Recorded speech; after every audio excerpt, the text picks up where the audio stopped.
All right, today we're going to do a training video on how to upholster a box pad. This is the simplest pad you can possibly get. It's probably the first thing you should do unless you're going to do slip covers first. This is an adjustable incline back pad. It had Hytem welt on it, and we had to sew up the cover on site, and we had a really screwed up material layout at the time, so we got seams in the boxing. It's not the greatest example, but that's what we're going to do.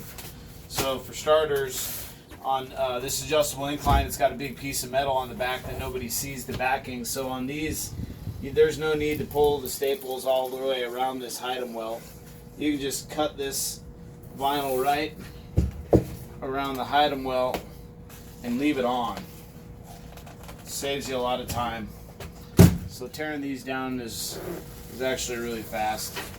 I just kind of use my pinky as a guide finger between my other couple fingers and zips right off.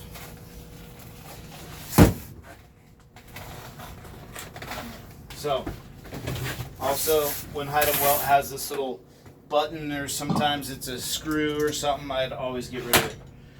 When it comes to box pads, there's two main theories. The first theory is the way I was trained was to just do the corners first and then work on your straight runs. After some time went by, I started to prefer doing my straight runs first. That way I knew my seam was straight every time. And now I kind of do a little bit of both depending on how the pattern lays initially. So we'll just go ahead and get started. The ugly seam always goes towards the bottom. The bottom is normally represented by an arrow. Whoever took the pad off the equipment should put a little arrow on it, either with a pencil or a pen or a Sharpie. That means the seam goes down that way. The head rests here and that part goes down. Now this has a lot of seams in the boxing, but I made sure this one was centered here, and then these ones don't have a top stitch on them, so the ugly seam goes down if there are multiple seams. But now that we're pre-sewing in the shop, there shouldn't really be that many seams in the boxing anyway, especially in this corner. That's a real bummer on that one. Okay, so this one fits really nice.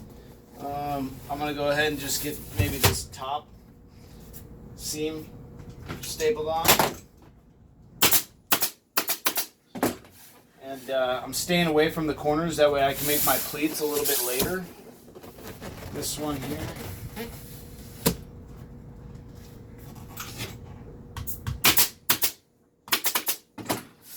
Then I'll go ahead and do, see, I can just kind of look at the seam. There's a shadow that the pad casts on the workbench, and I can just kind of tell.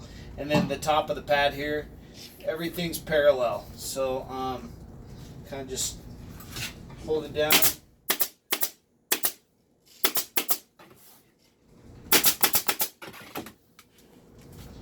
Make sure it's nice and snug. When you run out of bullets, get more.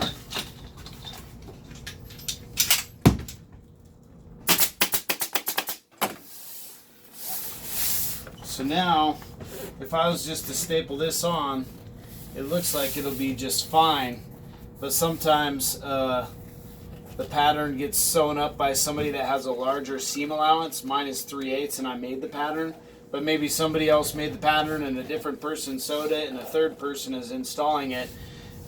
If it gets to where it's too skinny, you can actually grab the material, and with your knuckles you can stretch it. The pattern is made with the stretch going across. So anyway, point is you can manipulate this second seam. You may need to. Sometimes I like to do that. Slap the pad against the table. It tightens everything. And then other times you can just see, like, I got about 2 inches between the edge of the material and the corner. So like, at that point I kind of don't even really have to look at the seam. I can just make sure this is going to stay at 2 inches all the way down. You only need a staple every inch or so, every 2 inch max. You start getting too many staples in here, it's going to be a real pain in the butt for you to take it apart later down the road.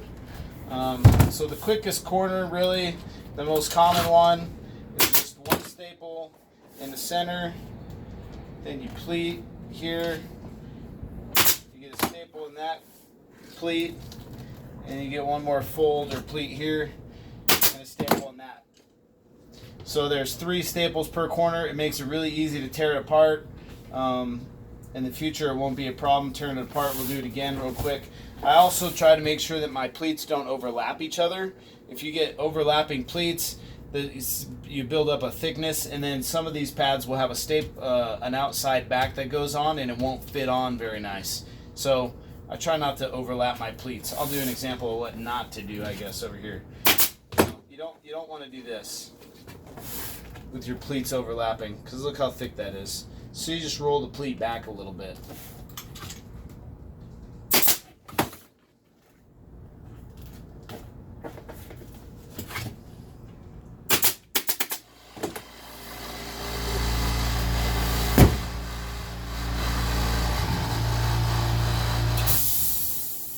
Now this side of the pad actually has a taper. The foam tapers off. So we'll do a different type of stapling on this. We'll do a couple different ones. One, which I found to be really easy to do on Cybex pads for some reason, and I don't know why, it's just a single fold.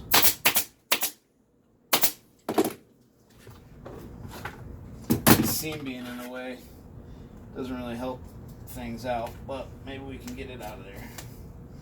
Some of that buildup. Okay, yeah, so like a single fold. Oh, there's a bolt hole right there. That's another thing. Be careful not to cover up bolt holes. The last thing you want to do is run up the stairs at Lifetime Fitness and get 10 minutes away from the truck and then find out that you covered up a bolt hole and you don't have a freaking razor blade. You got to walk all the way back down to the truck. It's pretty annoying.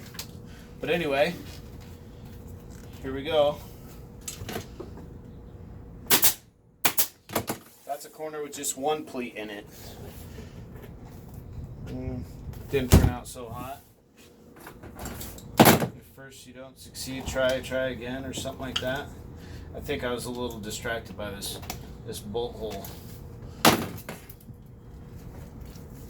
Yeah, because I think when I do this on Cybex machines, I typically pull a little bit here. Yeah, that got flattened out quite a bit better.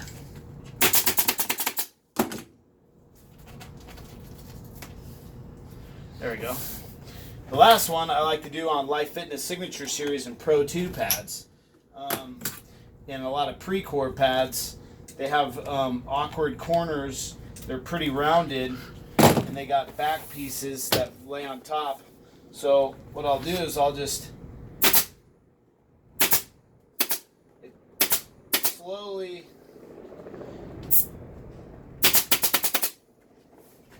manipulate the vinyl as I'm stapling. It takes a little more staples and a little bit more pulling and stretching, and it's a little more time consuming, but in my opinion it gives a more flat, once a back piece sits on there, I mean, it just looks a lot better. The finished product does, compared to a back piece sitting on that. It looks better. So anyway, that is how to staple up a box pad. Practice some more, and eventually you'll get it.